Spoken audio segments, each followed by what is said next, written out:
अब एनडीए के ये जो 5 पांडव है कहते हैं कि 2025 में 225, तब ये टॉप मोस्ट वांटेड जो है, जिसको बिहार की पुलिस ने जो 10 टॉप अपराधी की सूची में शामिल किया था, अब यही लोग एनडीए के पार घाट लगाएंगे। यानी आप कह रहे हैं कि खराब छवि वालों को चिराग पासवान अपनी पार्टी में ला रहे हैं, स्टार प्रचारक बना रहे हैं। अरे नरेंद्र मोदी जी के हनुमान है। हाँ। नरेंद्र मोदी जी के हनुमान, नरेंद्र मोदी जी के कैबिनेट मंत्री है वो। अब उन लोग को जिनको ज्वाइन कराए हैं उनको भी मंत्रिमंडल में ओत करा दे बिहार में। देखिए, बीते दिनों पूर्व केंद्रीय मंत्री पशुपति पारस के आवास पर दही चूड़ा का भोज रखा गया था और न्योता राजद सुप्रीमो लालू यादव को भी मिला था। लेकिन जैसे ही लालू यादव दही चूड़ा भोज में पशुपति पारस के आवास पहुंचते हैं, राजनीतिक पारा गर्म हो जाता है। तमाम तरह की अटकलबाजियां, कयासबाजियां लगने लगती है। हम बात करेंगे इन्हीं सब मसलों पर और हमारे साथ बात करने के लिए पशुपति पारस के पार्टी राष्ट्रीय लोक जनशक्ति पार्टी के राष्ट्रीय प्रवक्ता श्रवण अग्रवाल जी मौजूद हैं। सर, क्या कहेंगे? कयासबाजियां तेज है। कयासबाजियां तेज है। जैसे ही पशुपति पारस के आवास पर लालू यादव जाते हैं कि पशुपति पारस महागठबंधन की ओर रुख करते हैं। किस बात की कयासबाजियां तेज है? किस बात की? पशुपति पारस जी राजद के साथ आ सकते हैं। नहीं। आदरणीय लालू प्रसाद जी पारस बाबू के अभिभावक हैं, हम लोग के गार्जियन है। 15 जनवरी को दही चूड़ा का भोज था पारस बाबू के आवास पे, हमारी पार्टी का जो अभी कार्यालय भी है। तो आदरणीय लालू जी अपने बड़े पुत्र आदरणीय तेज प्रताप यादव जी के साथ आए थे। उनके साथ आदरणीय लालू जी के साथ राष्ट्रीय जनता दल के सारे बड़े नेता आदरणीय जनाब अब्दुल बारी सिद्दीकी साहब, पूर्व मंत्री राजद के राष्ट्रीय उपाध्यक्ष जयप्रकाश नारायण यादव जी, पूर्व मंत्री अशोक कुमार सिंह जी राजद के प्रदेश उपाध्यक्ष हैं, राजद के पूर्व मंत्री हैं, बिहार के पूर्व मंत्री सुरेश, सारे तनवीर हसन जी, सारे लोग आए थे। जनसुराज के भी प्रदेश अध्यक्ष आए थे, सारे और भी सियासी दलों के लोग आए थे।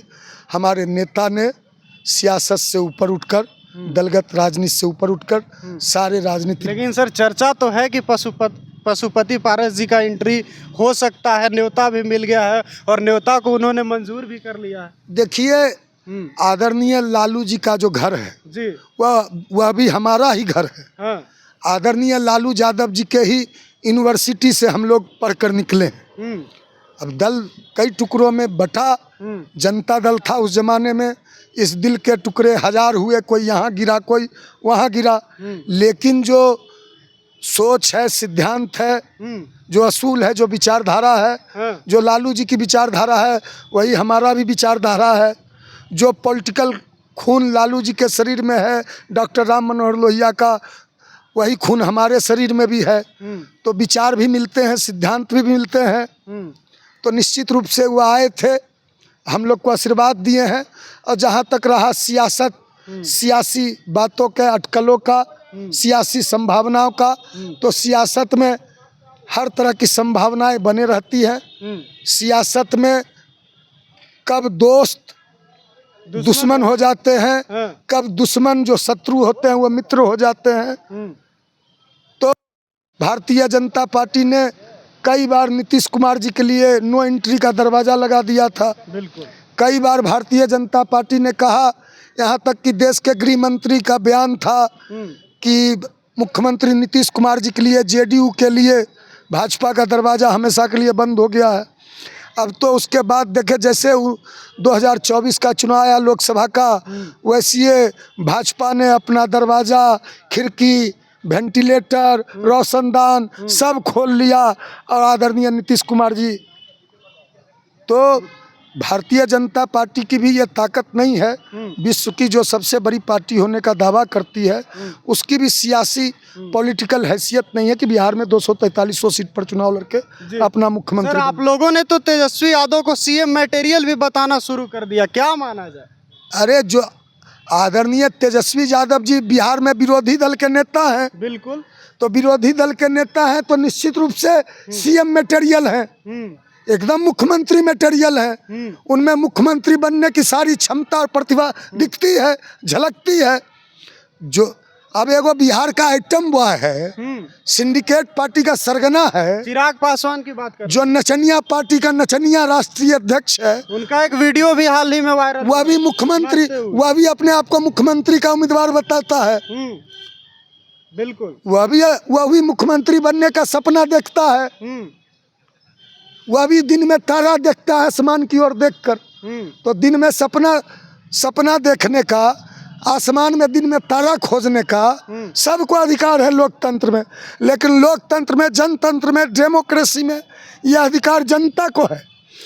अब राजा रानी के पेट से राजा नहीं पैदा होता। लोकतंत्र में ईवीएम से, बैलेट बॉक्स से राजा पैदा होता है, मुख्यमंत्री बनता है। तो जनता तय करेगी। लेकिन चिराग जी की पार्टी तो लगातार मजबूत हो रही है। खान ब्रदर्स की एंट्री हो गई सिवान में। अच्छा है, बढ़िया है, बधाई हो। क्या कहेंगे उस? आपको मिले तो शुभकामना दे दीजिएगा हमारे तरफ से। बधाई हो स्वतंत्रता सेनानी सबको ज्वाइन कराने के लिए। अब एनडीए में ये स्वतंत्रता सेनानी बिहार के टॉप, बिहार ही नहीं, बिहार, झारखंड, उत्तर प्रदेश, कई राज्यों के वांछित टॉप अपराधी अब एनडीए के स्टार प्रचारक होंगे 2025 में। अब एनडीए के ये जो 5 पांडव है, कहते हैं कि 2025 में 225, तब ये टॉप मोस्ट वांटेड जो है, जिसको बिहार की पुलिस ने जो 10 टॉप अपराधी की सूची में शामिल किया था, अब यही लोग एनडीए के पार घाट लगाएंगे। यानी आप कह रहे हैं कि खराब छवि वालों को चिराग पासवान अपनी पार्टी में ला रहे हैं, स्टार प्रचारक बना रहे हैं। अरे नरेंद्र मोदी जी के हनुमान है। नरेंद्र मोदी जी के हनुमान, नरेंद्र मोदी जी के कैबिनेट मंत्री हैं वो। अब उन लोग को जिनको ज्वाइन कराए हैं, उनको भी मंत्रिमंडल में ओथ करा दे बिहार में। हमारी शुभकामना है। सर, अभी से भी मान लीजिए अगर एनडीए आप लोगों को मनाने की कोशिश करेगी तो एनडीए में ही रहेंगे या आप पूरी तरह से बगावती शुरू हो गया? अब देखिए, बहुत दूर, अब हम लोग बहुत आगे निकल चुके हैं। अब पीछे मुड़ के हम नहीं देखने वाले। तो चलिए, राष्ट्रीय लोक जनशक्ति पार्टी अब पीछे मुड़कर नहीं देखने वाली है। खेल बहुत आगे जा चुका है। हमारे साथ श्रवण अग्रवाल थे और इन्होंने कहा कि दही चूड़ा भोज को सियासत से मत जोड़िए, पर इशारों में श्रवण अग्रवाल ने और भी बहुत चीज़ें कह दी हैं और लगभग साफ लग रहा है कि पशुपति पारस जल्द ही महागठबंधन में आने वाले हैं। आपकी क्या प्रतिक्रिया ज़रूर बताइएगा। फिलहाल के लिए इतना ही। बहुत बहुत धन्यवाद।